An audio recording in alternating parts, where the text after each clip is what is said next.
Good day. My name is Natasha. Welcome to Sunday News Weekly Brief, where we delve deep into the headlines that have dominated this week's news cycle. Join us as we provide insightful analysis on our national stories. President Mnangagwa has said the death of Namibian President Dr. Hage Geingob, who consistently denounced the economic sanctions imposed on Zimbabwe by the West, is a great loss for the African continent, particularly Zimbabweans, who have lost a sturdy pillar of support.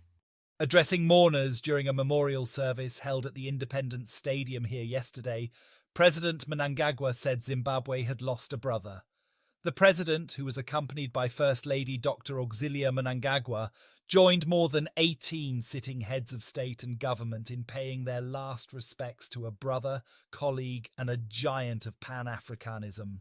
In Zimbabwe, we shall also fondly remember the late dear brother, President Geingob, for having worked tirelessly to consolidate the long-standing and excellent relations that exist between our two countries. The late President Geingob was a liberation hero and a visionary statesman who wholeheartedly served his people with uttermost distinction. He was a pragmatic leader who believed in and worked for the economic empowerment of the people of Namibia and those of our region in SADC as a whole. The Bulawayo City Council has declared that there is no single property within the city that meets the threshold for the recently introduced wealth tax, at least according to their records.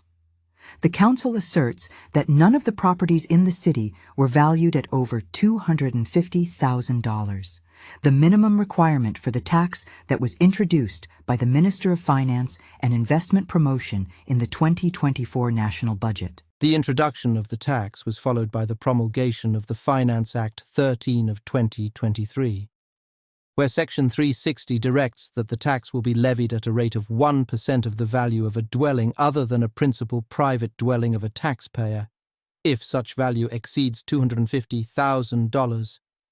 The maximum tax liability on any one taxable dwelling was set at $50,000 per annum, with the collection being done by the Zimbabwe Revenue Authority with assistance from local authorities. According to the latest council report, in terms of the last assessment by the local authority, the highest value unit was pegged at $115,000. Council did not disclose the location of its most expensive property, although traditionally the most valuable properties in the city were found in Burnside. Property valuation involves analyzing various factors such as location, size, age, condition, and other relevant features that affect the property's value. The Zimbabwe Institute of Foundries has issued a call for the regulation of the scrap metal industry amid escalating incidents of theft and infrastructure vandalism across the country. The urgent plea comes in response to the persistent challenges posed by rampant theft and vandalism, highlighting the critical need for regulatory measures to safeguard against further damage to vital infrastructure and assets. In an interview, ZIF Chief Operations Officer, Mr. Dosman Mangisi, said they were worried about the vandalism that was being done to the infrastructure by scrap metal collectors.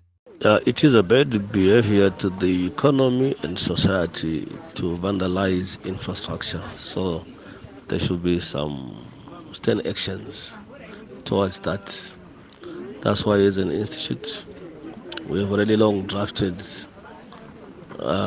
some regulations which will be able to enforce key stakeholders like police, EMA, means that people be licensed to a particular foundry, because majority of those are the culprits of those things as far as we want to develop the nation. So we hope it will work as an association. That's our initiative to that. When Sandra Ndebele took to the stage during her roast on 17th February, Some in the audience might have felt as if they were watching a victory lap, then strut of a defeated roastie about to wave the white flag of surrender. For the previous few hours, Ndebele had been the proverbial butt of all jokes, as panelist after panelist lifted the lid on every facet of her life and derived maximum comedic pleasure as they did so. But I love the relationship you have with Slice Pizzeria. But you know, where's the team at Slice Pizzeria? Where are you guys? Is it that table there? Are they afraid to put up their hands? But guys, listen, if you're going to work with an influencer, at least name some of the pizzas after the person, right? Like, look at Sandra. You should have a Sandy meat feast. A Sandra stuffed crust. A double cheese and bacon stuffed ballots. I'm just saying, this is just like... The defending Castle Lager Premier Soccer League champions sent a strong message of intent as they picked their first piece of silverware this season, courtesy of a 2-0 win over Dynamos at Baobab Stadium on Saturday. It was a sweet victory for the Platinum Miners, who were denied a cup double by Dynamos in the Chibuku Super Cup final in December after they were beaten 2-1. Let us watch highlights from the match. He's probably drawn away. There's no one to come through and, take over the role. Yet with Ngezi, they've got plenty people there. It's Mapako!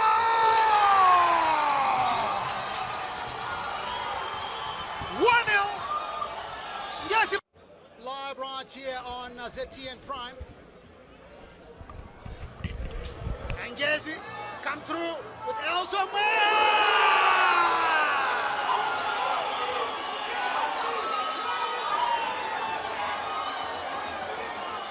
2-0, Ngezi Platinum Stars